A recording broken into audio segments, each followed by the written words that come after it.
It's WrestleMania season, Razor. It is. And in 2005, the start of the peak of one of the greatest WrestleMania gimmicks for about 10-year span. That was the Undertaker streak. Yes. At that point, I think Undertaker was, 12-0? Yes, he was.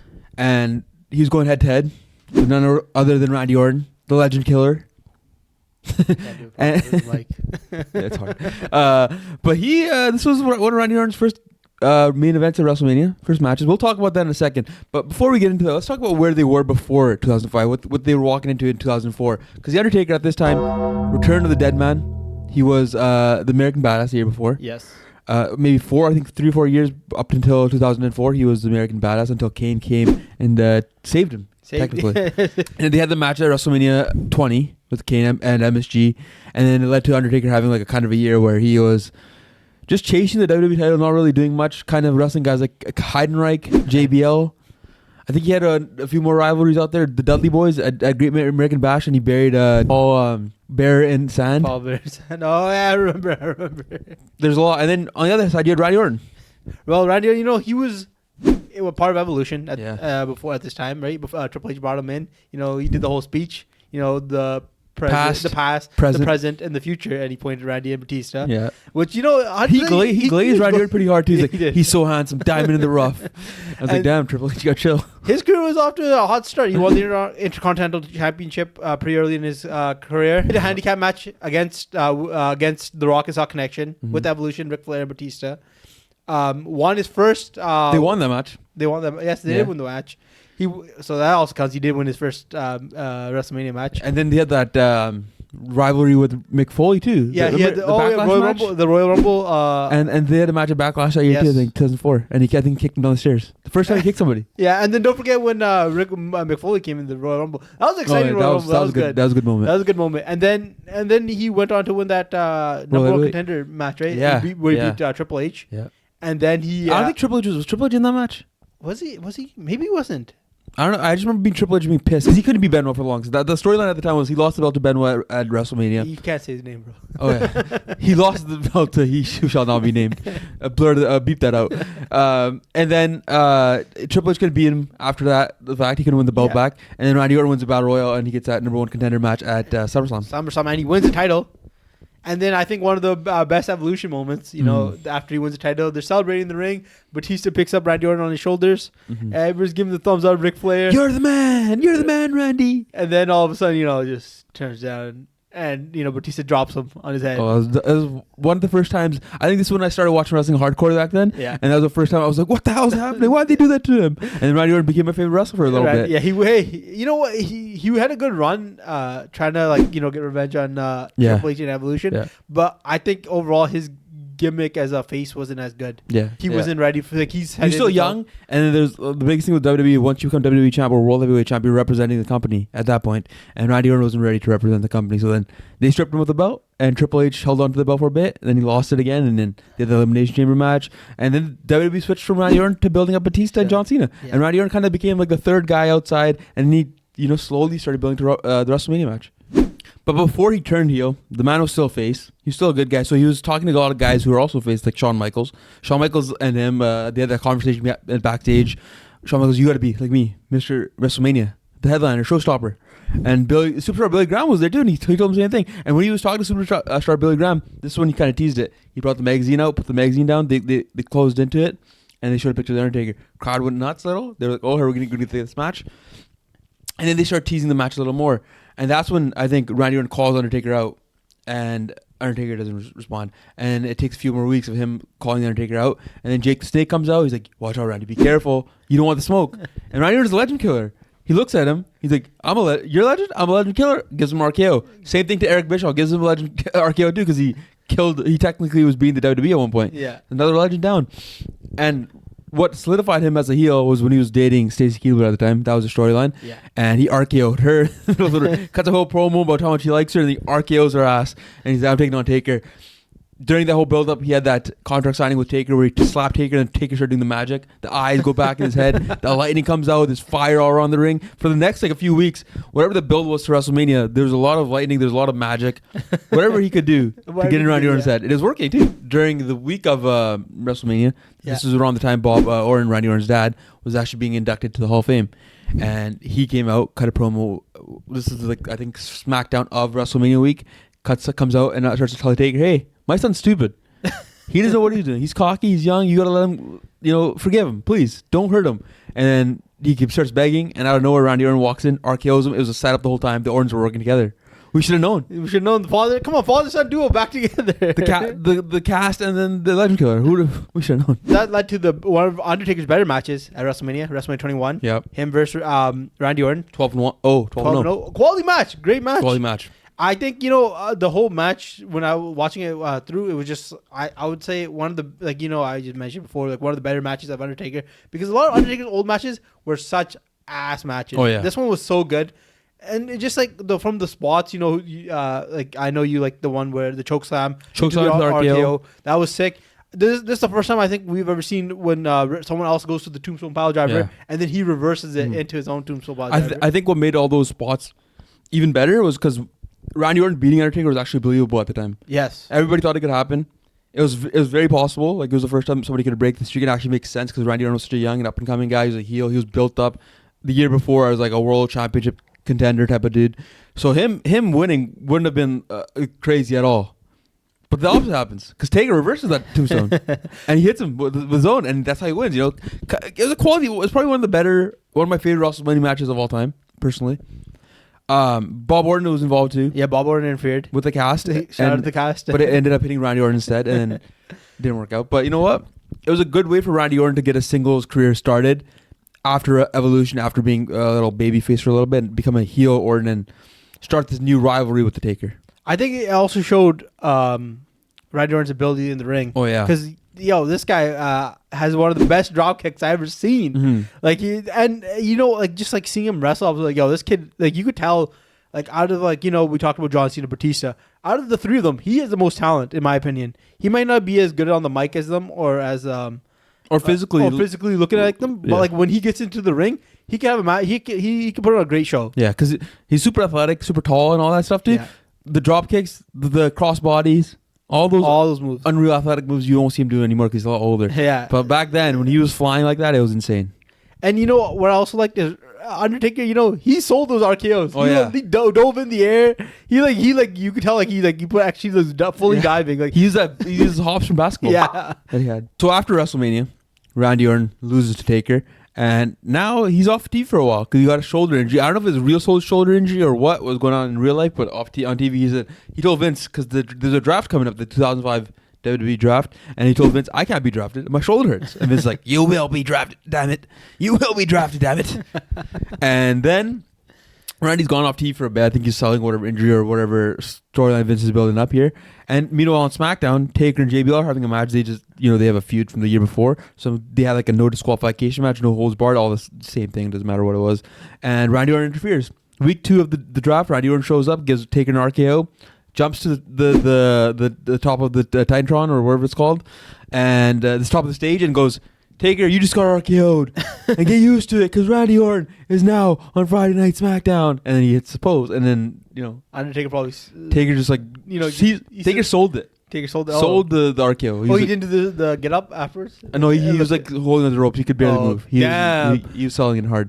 Taker does his part, He does his part. But then this was all for nothing because Randy Orton didn't show up on TV for weeks. I don't think he showed up until like June, and this probably happened in May, or maybe they didn't show up until July or something. Because then Taker, while Randy Orton was still gone, ended up having a rivalry with Muhammad Hassan, and Taker buried him because apparently back then, Vince McMahon was hoping to have Muhammad Hassan beat Batista for the title and become the new youngest World Heavyweight Champion, but instead UPN, who was carrying the American broadcast, said no. There was I think there was an incident back then, maybe in London, and they told him not to be on TV anymore. So then Muhammad Hassan got buried and he was taken off TV forever, sadly. And then the next after Great American Bash, that's when Randy Orton returns. Finally, now we're having the match again. JBL versus Undertaker, number 1 contender at SummerSlam, and Randy Orton does the same spot, RKO's him. Taker loses, Taker gets mad, and then we have the rematch at SummerSlam finally after all these years. The SummerSlam match, it didn't live up to the hype of as the WrestleMania match. Yeah. You know, Randy Orton, he worked the knee a lot. You know, he did some weird knee locks. Methodical Randy Orton. Randy Orton. Which, but he did like the same spot like 4 times. He did the classic, you know, he put the rope on the leg and then jump on the leg. Yeah. And then he would do like some weird leg lock that it didn't really make sense because it was like weirdly positioned. Yeah. And it just like the match, like overall, it wasn't as good as the first one. I think the first one, this was a much slow build. Like, stakes were lower too. Stakes were 100%. They were only high for Randy Orton because the rematch, but Taker didn't really have anything to lose. And obviously, the first match, you go from being a WrestleMania and the streak type of match, a legend killer versus legend. It's gonna die down a little bit, of course. And then at the end of the match, a fan interferes. Oh yeah, random fan starts interfering. The refs are stopping this fan. Undertaker's looking like, what the hell's going on here? Mm-hmm. And Undertaker's looking around. He's just trying to figure out. Even Michael Cole's confused. He's like, who's this guy? Taz was also confused. Yeah. The refs are trying to get this fan out of the ring. Yeah. And then Undertaker gets hit with an RKO. Out of nowhere. Classic Randy Orton. And classic Randy Orton, 1, 2, 3. He ends up winning the match. He's the legend killer now. He's a real legend. He killed the legend. He killed the real legend. As Randy Orton's celebrating, walking back down to the stage, he's telling the security guards, get off him. Yeah. And we get the reveal. The fan was with a bad mask. It was a prosthesis. I don't know what it's called, prosthetic. And you know, Bob Orton's over here ripping it off because it's his father that saved him during the match. It was, you know, the reveal wasn't as good as the actual interference. The actual like interference. Yeah. Because like it was poorly done. It was like drooping off his face a little bit. And the best part was when they hit the pose together and then back to back, and then they both hit the father and son Randy Orton pose. Yeah. Hey, great pose. SummerSlam Randy Orton ends. Randy Orton comes out, starts calling himself the Legend Killer every week. I killed the Legend Undertaker. I retired Undertaker. That's what he started saying. And at the time, the WWE was selling this WWE WrestleMania DVD based on the streak itself. And Randy Orton had one copy, and he's like, "I'll put this up for auction. Everybody can bid for it. Whatever the money we get, we put it towards Undertaker's retirement fund." I think 2-3 weeks later, they get the money. It's $1,000 for Undertaker's retirement fund. And Undertaker's just like, what the hell is going on? And then Randy Orton, with all this poking and prodding and pissing Undertaker off, leads to Teddy Long setting a one-on-one match with the Undertaker. Tonight, you will go one-on-one with the Undertaker. And it's on SmackDown. Yeah. But the Ortons, they're scheming. They're plotting. They're smart guys, man. Yeah, they're smart. Hey, father, son, they're always thinking ahead. Yeah. Second and third generation superstars, they knew what they were doing there. They had a FedEx truck or some kind of truck with a casket in the back. And during the match, they roll it out. And the casket comes out and Taker's kicking Randy Orton's ass, obviously. So he decides to put Randy Orton in the casket. And as he goes to open the casket, he opens it and it's him. It's himself. He couldn't believe it. He saw himself in there. He's shocked. I remember the face. He was shocked. Yeah. And then he tried, and he got shocked, and then Randy Orton, I think Bob Orton might have hit him or somebody hit him. But then you know what? The shock wasn't enough because Taker still won. It's still Undertaker at the end of the day. You can only do so much to beat this guy. Fool me once, shame on you. Fool me twice, you can't get shamed again. Yeah. I think they say in Tennessee or Texas. A week later, the whole casket gimmick doesn't stop. They got to build something. They're creating something here. And Randy Orton cuts a promo. For some reason, after he lost, he's cutting a promo with Undertaker and a casket behind him, and he's talking about how he killed the legend. And then they pan over to the Taker in the casket, and he opens his eyes, and everybody goes nuts. He does a one eye peek. Oh, he's a one eye peek like it's a cartoon character, and everybody goes nuts. And Bob Orton's like, "Relax, we haven't got to the point yet. Randy's still cutting a promo. Relax." And Randy Orton keeps going. The people keep going nuts because they know what's about to happen. And then Randy Orton takes a look closer to the casket as he gets closer. Taker grabs him by the fucking neck and starts choking him, and then he pushes Randy Orton back, and he gets in his face, and he tosses him at the casket. But good old Bob's there, pulls him out of the ring, saves his own son, just like a good father would. Yeah, great father. You know what made me laugh about that situation was when he grabbed him, and he did the eye roll, and then he just throws him, and the camera's like right in his face. I thought there was gonna be more. I thought Randy Orton got like choke slammed or something, but he's like tossed him to the casket instead. Then the next week, Roddy Piper shows up. Roddy Piper, good old Bob Orton's boy. Bob Orton was his right-hand man back in the day. He was his Jey Uso back in the day. I don't really know what the details were, but they were boys, and I'm pretty sure Roddy Piper was here and Bob Orton was down here because Roddy Piper was the man back in the day, from what I've heard and seen. Which sets up a handicap match, 2-1. And Randy Orton, they're kicking his ass, obviously, and The Undertaker ends up hitting his gong and distracts Randy Orton. And I'm pretty sure this is where Roddy Piper rolls him up, gets a pin, gets a win, and leaves. And then Taker shows up on the Titantron, and he starts telling Randy Orton he's got a surprise for him. And the Druids come out with a casket, and the casket's pretty big. There's 2 people in this casket. It's both the Ortons, Bob and Randy, and they're rattled, which sets up for No Mercy, the 2-1 handicap match.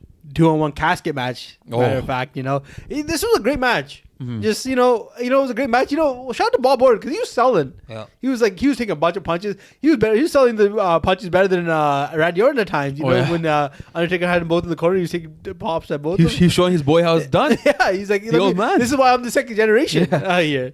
And it was. I think in this match they did a great job of putting Bob Orton into the casket and then just isolating the two to have a one-on-one match. Yeah, one-on-one.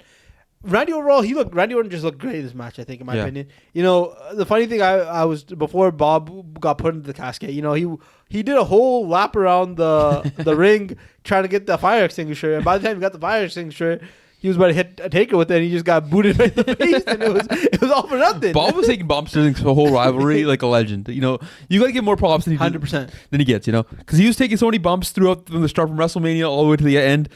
This guy's a legend. He deserves the Hall of Fame. Yeah, with the cast on and everything. He earned that Hall of Fame, the honors in that rivalry himself. 100% he earned just the way this match was going. He took a lot of bumps that weren't necessary for him either. They could easily mailed it in with him. They could just put him in the casket and called it in. But no, this guy, he didn't stop because while he was in the casket, Undertaker got the upper hand on Randy Orton. And he was about to put Randy Orton into the casket, and Bob Orton pulls out with the fire extinguisher.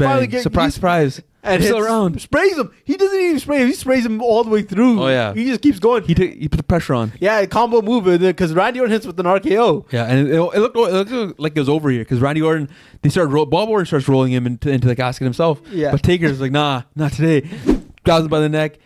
They're standing up, and then Randy Orton hits him with the fire extinguisher again, and they both fall into the casket this time, and they're fighting the casket, right? Yeah. No, didn't he fall into the casket? I think Taker fell by himself, right? Yeah, and he's trying to reach. He's trying to reach it, and then the ref helps him a little bit, pushes the thing in. Yeah. But before he can, Taker grabs him by the neck, drags him in there. The casket closes for a little bit. Bob Orton's a little bit shocked, what's going on. Yeah. And then the casket opens up, and then they're both going at it. And Bob Orton tries to grab Undertaker's hair, so Undertaker starts focusing on Bob, and he starts punching Bob, and starts beating up Bob, and then while that's happening, Randy Orton comes out with it as Undertaker turns around. He has a chair in his hand, boom, hits him. Smokes him. Taker falls in the casket. The boys jumped pretty fast. Yeah, they jumped on that casket really fast. The way they were locking it up, it was like a cartoon character. It was boom, boom, boom, boom, and he's got they hammered him ball in somehow. And then the match ends. Ding, ding, ding. They're both slowly rolling that thing up the ramp, and it looked like it was heavy. I had so many questions to this day. I have so many questions. How did Taker get out of the casket? First of all, was he in that casket? What was going on? Because what happens next is Randy Orton and Bob push him to the top, and Randy Orton starts cutting holes up into it, into the casket, and he has like an axe, and then Bob brings out the gasoline, and Randy Orton starts pouring gasoline on the casket, and now they light the casket on fire. This is where the first sadistic version of Randy Orton, sick fuck Randy Orton showed up, and he just starts burning that bitch up, and there's a fire everywhere, and I'm concerned about Taker. In real life, I'm concerned about Mark here, not Taker. What's going on? Is he fine in there? What happened? Yeah, because that the casket's burning. They definitely these would be great questions to ask him. I don't know if he would give you the answers to them, but it'd be great to know. I want the tricks of the trade, because he could easily when they put him in the casket the first time, he could easily just maybe snuck underneath and snuck under the ring somehow. But maybe he was ready to just have it lit on fire, and he knows that he's not going to catch on fire. Yeah, he trusts Vince a lot. Maybe he knows. I wouldn't. This leads us to the final chapter between Taker and Randy Orton in 2005. But before we even got to the final match, Taker was gone. We thought he was dead. I thought the dead man was actually dead at this point. So then SmackDown and Raw, they're going at it. This one, SmackDown and Raw were actual rivals. This was peak, I would say. This was probably the peak of the actual rivalry. To this day, it hasn't gone better. But they had this match, Survivor Series, SmackDown versus Raw, and Randy Orton's a part of Team SmackDown. He's probably the key player, because at the end of the match, he's a sole survivor. Yes. Him and Shawn Michaels going at it, and JBL helps him out. Shawn Michaels gets RKO'd, and this leads to Randy Orton winning and SmackDown celebrating. The bench players show up. All the guys, Nunzio showed up. A bunch Mr. Kennedy showed up. I think Hardcore Holly might have been in there too. I think, yeah. And Randy Orton's getting picked up like he's just won the championship or something. Yeah. He did something massive, but he did for SmackDown at the end of the day. And then I don't know, the Druids come out with the casket, It's kind of broken down and messed up, and then a lightning strike comes down, boom, fire on the casket, and Randy Orton's shocked. He's the only one that knows what's going on. Everybody else is just like looking. Everybody else is a bunch of NPCs out there. They're acting like they don't know what's happening up on the stage. And then Taker kicks the thing down with a massive beard, with a nice beard. It's not massive, but it's a beard. It looked great. And he comes down to the ring and just beats everybody ass. Randy Orton and Bob get out of the ring because they're smart men.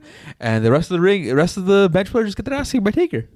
2 days later, this is when SmackDown was on Fridays at this point, but they did a Tuesday night special. This was live taping of SmackDown at the time, and this was probably right after the Survivor Series. This was right after the Survivor Series match. Big Show and I think Kane versus Rey Mysterio, or it was like some match like that. I think maybe Batista was supposed to be involved. I don't know what the match really was, but Rey Mysterio was in the ring, and Big Show and Kane were about to attack him, and Undertaker shows up to save his ass, kicks Big Show's ass. Kane standing there holding the choke slam for like 20 minutes until he's emo. He's stuck in a taunt, and Taker catches him, good old SmackDown vs. Raw style, and choke slams him. And then Randy Orton shows up and attacks Taker. Back then, Rey Mysterio was bringing out the lowrider like Eddie Guerrero. Yeah, he was. And Randy Orton attacks him and throws Taker on the back of the lowrider, and then he starts reversing right into the Titantron, through the Titantron, and everything starts blowing up. And once again, Taker died 2 times in this rivalry. The dead man was really dying. He was dying a lot. And then, this sets up the build because Taker challenged him to a Hell in a Cell match. Yeah. But I don't think Randy Orton wants a Hell in a Cell match. I think he's scared of the Hell in a Cell match. He keeps telling Taker, hey, let's go one-on-one, me versus you. We'll do this in the ring. We don't need to go in Hell in a Cell. And that kind of makes Randy Orton look a little scared. But Taker shows up one night and then he ends up getting attacked. I'm pretty sure. Don't remember the exact details, but I remember Randy Orton attacking him at one point. And then it sets up the final match, the last match between the two men. Taker versus Randy Orton in Hell in a Cell match at Armageddon. Don't forget our favorite moment when he takes over. What was? Oh yeah, Josh Matthews. Don't forget Josh Matthews. Josh Matthews interviewing Randy Orton backstage, and all of a sudden Undertaker's his eyes roll back and it's Taker talking, and everybody's great acting by Josh Matthews, by the way. Taker's mind games or something, man. He lightning, thunder, fire, mind control, and he shows up in mirrors and he's not there. He's all of a sudden Professor Xavier out here. This match I would say. You know what? If I was to rank them, I'd say this is probably the second or third. The casket match was also good. Yeah. I think the SummerSlam match was the weakest one, but this one was a great match because now, Undertaker, he's out for revenge. Mm-hmm. He comes in, slams the cage. He means business. It's me and you. You're stuck in here with me. You're stuck in here with me. And at the beginning of the match, Randy Orton's like trying to run away, like he's trying to it was like a football drill, like where they're trying to tackle each other. Yeah. And he's like Randy Orton trying to duck him, and then cat and mouse, and Undertaker finally gets him. Just beats him like outside of the ring, just beating him, throwing on the cage. Once you touch that cage, it's over. Oh, it's over. You're bleeding no matter what. You're done. And so Randy Orton's busted open. He's busted open and he's bleeding. But he finally turns the table on Taker, and he finally starts beating up Taker. What I also like about this match is when Bob Orton, he has to be there. The old man has to be there. He's cheering Randy Orton up. He's been here since day one. Yeah, he needs to be in this rivalry. He's cheering Randy Orton from the outside. He's running circles. Yeah, faster than he did in the casket match, but he's running circles, cheering on, like seeing his boy getting beaten up. Yeah, and there's the one funny spot is when Taker and Randy Orton in the corner, and the hole for the camera is there, and Bob Orton tries to save Randy, and he grabs Taker, and Taker reverses it, and he starts slamming his head in the cage.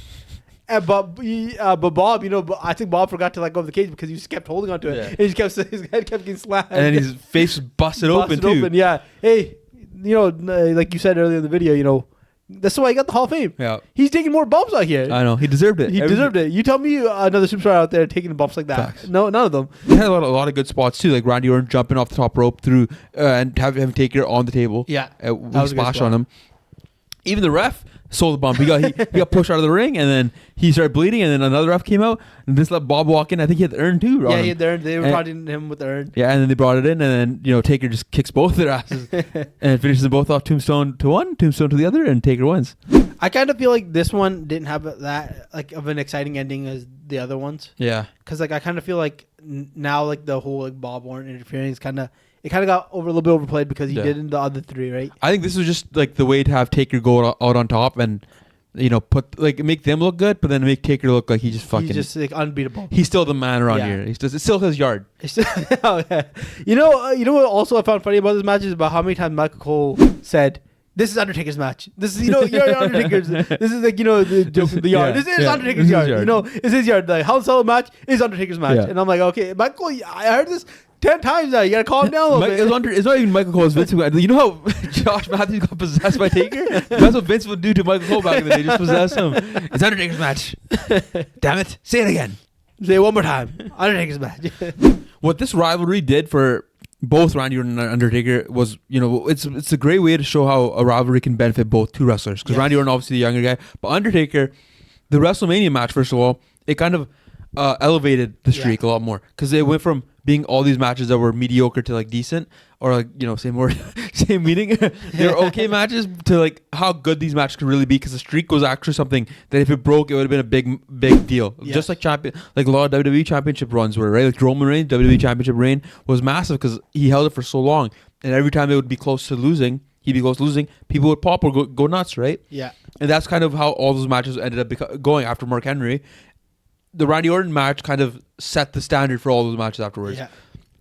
Obviously, Taker had the Hall of Fame career because he's already a Hall of Famer at that point. But Randy Orton benefited the most from both of them, obviously, because he was a younger guy. Yeah. Started the first year. This was his first year of being a true singles performer. No evolution behind him, and he went head to head with Taker. Kind of established himself as like this young up and coming heel, just like John Cena and Batista did it at WrestleMania. He did it during the whole year with Undertaker and his rivalry. I think this was his best rivalry, of his career, because I think it was better than John Cena one. I thought John Cena one. Maybe we probably could do a video on the Randy Orton 09 run, how it could have been better. Yeah. I think it could have been booked way better. But this was probably the best way to show young Randy Orton and all the dirty things he could do, all the heelish things he could do, how he could be so nasty, and how he's like such an elite or in-ring performer. I mean, this led to him being the heel Orton in 09, double champion 2013, 2014, or whatever one of those years were, and a future Hall of Famer now. So this set the standard of what Randy Orton's career could be. Yeah, 100%. Just going back to the Undertaker thing, just think about in this feud, this is the first time they have a DVD for the streak. We mentioned it. Yeah. Randy Orton making jokes about it, like, hey, we're gonna gather money for Undertaker, right? Yeah. This is the first time I think the streak the streak started mattering a few years back, but this was like the match that elevated. I think elevated because like you could go back and watch it, like, because I have, and they're snooze fest. Like a lot of them like were bad, 100%, and like the Ric Flair one wasn't that good. The Triple H one before this wasn't that good. The Big Boss Man, they had a Hell in a Cell one. That was like, what the hell is this? And just like these matches, like some of these matches just weren't it. And then I think you're right, because the stakes were more, because now you actually have a viable person that could beat the streak. Yeah, and that raised the level. This rivalry is great. But, only Randy Orton knew Undertaker's greatest weakness, the cucumber. Oh, yeah. Hey, if he knew the cucumber, imagine instead of Undertaker opening up the casket, it's him. It's a huge, giant cucumber. That would have been better. Game over. But that does it for our WWE Rivalry Rewind. This is the first of these series that we might do down the line. It's fun to look back at these legendary rivalries. This is what makes wrestling, this is one of the best parts about wrestling. Yes, it is. Like, subscribe, leave a comment. Let us know what other rivalries you would like us to go over and talk about. Let us know your favorite rivalry. Yep. See you in the next video. Peace.